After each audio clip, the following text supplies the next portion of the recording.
वगैरह ठीक है, स्टार्ट करते हैं। ओके, रोलिंग एक्शन, ठीक है, ओके। और दोस्तों कैसे हो आप सब। आज मैं एक और नए वीडियो के साथ आया हूँ यहाँ पे, और आज हम बात करेंगे कौन सी वो 5 ऐसी कार कंपनीज है जिनकी सर्विस कॉस्ट उनके कॉम्पिटिटर्स के मुकाबले थोड़ी एक्सपेंसिव है। इस वीडियो में हम सिर्फ कंसिडर करेंगे जो एनुअल सर्विस होती है, जो हर 10,000 या 12,000 किलोमीटर्स पे होती है और साल में एक बार होती है। और इस वीडियो में मैं किसी भी कार की सर्विस कॉस्ट नहीं बताने वाला हूँ। जो भी कंपनीज मैं इस वीडियो में मेंशन करने वाला हूँ उनको मैं कंपेयर उनके कॉम्पिटिटर्स से करने वाला हूँ कि उनके मुकाबले इन कंपनीज के कार की कॉस्ट कितनी ज्यादा है। तो चलिए इस वीडियो को आगे बढ़ाते हैं। और अगर आप मेरे चैनल पे नए हैं, पहली बार मेरा वीडियो देख रहे हैं, तो चैनल को सब्सक्राइब करना मत भूलिए। बेल आइकन भी साथ ही साथ दबा दीजिए ताकि जब भी मैं नया वीडियो अपलोड करूं आपको नोटिफिकेशन मिल जाए। तो शुरुआत करते हैं 5वें नंबर से। 5वें नंबर पे है बहुत ही जाना माना जापानीज मैन्युफैक्चरर होंडा। आप शायद होंडा का नाम सुन के हैरान हो गए होंगे कि होंडा तो इतने सालों से इंडियन कार मार्केट में है और इतना रिलायबल कार्स भी बनाता है, फिर भी इनकी सर्विस कॉस्ट एक्सपेंसिव कैसे। तो मैं होंडा की सर्विस जो है उसे कंपेयर करने वाले उसके कॉम्पिटिटर्स जो है मारुति सुजुकी और ह्युंडई। ये तीनों कार कंपनीज एक दूसरे से compete करती है जो मिड साइज सेडान सेगमेंट है, जहाँ पे होंडा के पास है होंडा सिटी, मारुति के पास है सियाज और ह्युंडई की है वर्ना। तो ये तीनों कार कंपनीज की अगर कॉस्ट की बात की जाए तो ऑलमोस्ट सिमिलर है। इंजन भी तीनों कार्स में ऑलमोस्ट सिमिलर आता है। पावर और टॉर्क फिगर्स में ज़्यादा डिफरेंस नहीं है तीनों कार्स के, मगर जो कॉस्ट है कार्स की उसमें आपको होंडा सिटी के लिए थोड़े ज़्यादा रुपए खर्च करने पड़ सकते हैं। पर आज जैसे हम बात करें सर्विस के रिलेटेड, तो यहाँ पे जो सर्विस कॉस्ट है, अगर आप मारुति और ह्युंडई की सर्विस कॉस्ट देखें तो ऑलमोस्ट सिमिलर है और काफ़ी अफोर्डेबल भी है। होंडा की कॉस्ट भी मैं ज़्यादा एक्सपेंसिव नहीं कहूँगा, अफोर्डेबल ही है कई लोगों के लिए। पर अगर आप मारुति सुजुकी और ह्युंडई से कंपेयर करते हैं होंडा को, तो वहाँ आपको मारुति सुजुकी और ह्युंडई के मुकाबले 1,500 से 2,000 ज़्यादा पे करने पड़ेंगे हर सर्विस के पीछे, जो कि मैं कहूँगा ज़्यादा अमाउंट नहीं है।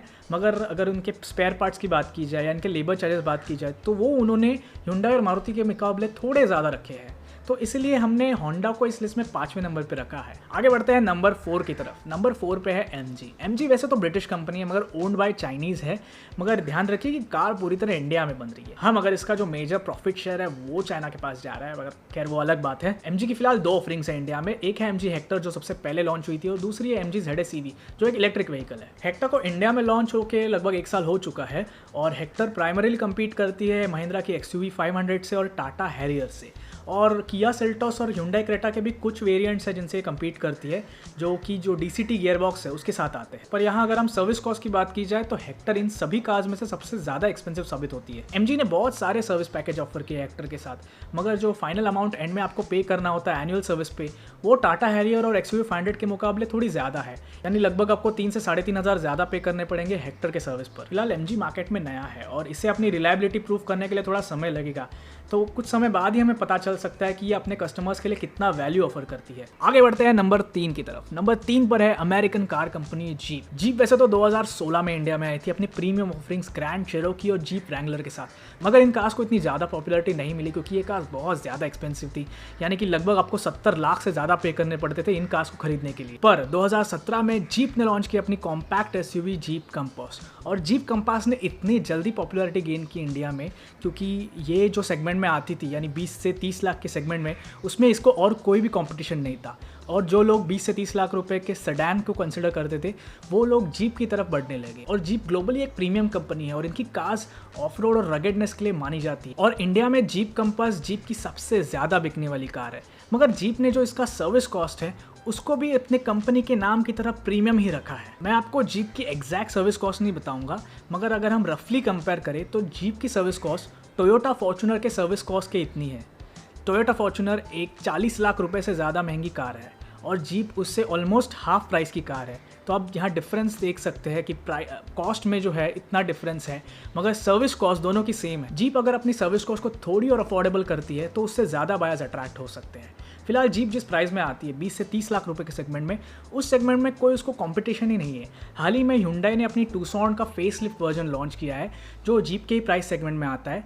तो अभी हमें देखना पड़ेगा कि आने वाले समय में लोग क्या प्रेफर करते हैं, ह्युंडई टूसॉन लेना प्रेफर करते हैं या जीप कंपास। हम ह्युंडई की सर्विस को जीप के सर्विस से कंपेयर भी नहीं कर सकते क्योंकि वो काफ़ी अफोर्डेबल है जीप के कंपैरिजन में। तो आपकी क्या राय है Hyundai Tucson और जीप कंपास के बारे में? ज़रूर मुझे नीचे कमेंट्स में बताइए कि आप कौन सी कार लेना प्रेफर करेंगे। आगे बढ़ते हैं नंबर 2 की ओर। नंबर 2 पे है जर्मन कंपनी Volkswagen। Volkswagen 2007 में इंडिया में आई थी। जर्मन कार्स अपनी बिल्ड क्वालिटी, स्टाइल और हैंडलिंग के लिए मानी जाती है और Volkswagen उनमें से ही एक है।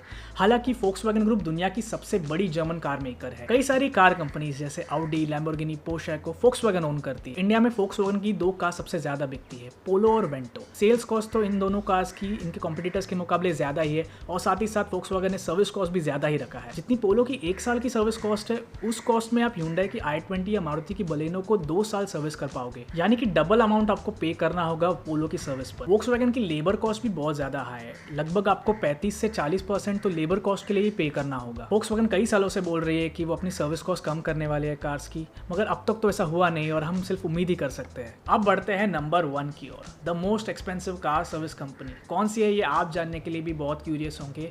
तो वो है स्कोडा। बेसिकली Volkswagen स्कोडा का पेरेंट ऑर्गेनाइजेशन है, यानी कि Volkswagen स्कोडा को ओन करती है, इसीलिए आपको उनके कार्स में और इंजन्स में सिमिलैरिटीज दिखाई देगी। स्कोडा वैसे तो इंडिया में Volkswagen से कई साल पहले इंडिया में आई थी, मगर अब भी स्कोडा के सर्विस सेंटर्स Volkswagen के मुकाबले इंडिया में काफी कम है। स्कोडा की रैपिड को अगर Volkswagen की पोलो से कंपेयर करें तो इन दोनों का जो प्लेटफॉर्म है, इनकी चेसीज, इनका इंजन और इनके बाकी पार्ट्स भी शेयर्ड है। इन दोनों कार्स की सर्विस कॉस्ट की बात करें तो स्कोडा रैपिड के लिए आपको वेंटो के मुकाबले 500 से 750 रुपए ज्यादा पे करने होंगे हर सर्विस के पीछे। ये वैसे तो कोई बड़ा डिफरेंस नहीं है, मगर आप स्कोडा की अगर हर कार को कंपेयर करते हैं Volkswagen की कार से तो कहीं ना कहीं आपका प्राइस जो है थोड़ा बहुत ज्यादा ही आपको स्कोडा के लिए पे करना होगा। स्कोडा भी वैसे बहुत सारे सर्विस पैकेजेस ऑफर करती है आप जब कार परचेस करते हैं तब। मुझे याद है जब कुछ सालों पहले कोडियक लॉन्च हुई थी तो स्कोडा ने एक पैकेज ऑफर किया था कि आपको 4 साल की सर्विस के लिए सिर्फ 60,000 रुपये खर्च करने होंगे, मगर इसमें काफ़ी सारे हिडन चार्जेस है और अगर आप कोई पार्ट भी रिप्लेस करते हैं तो उसका लेबर चार्ज आपको अलग से ही पे करना होता है। और 60,000 सिर्फ सर्विस के लिए कंसिडर किया जाए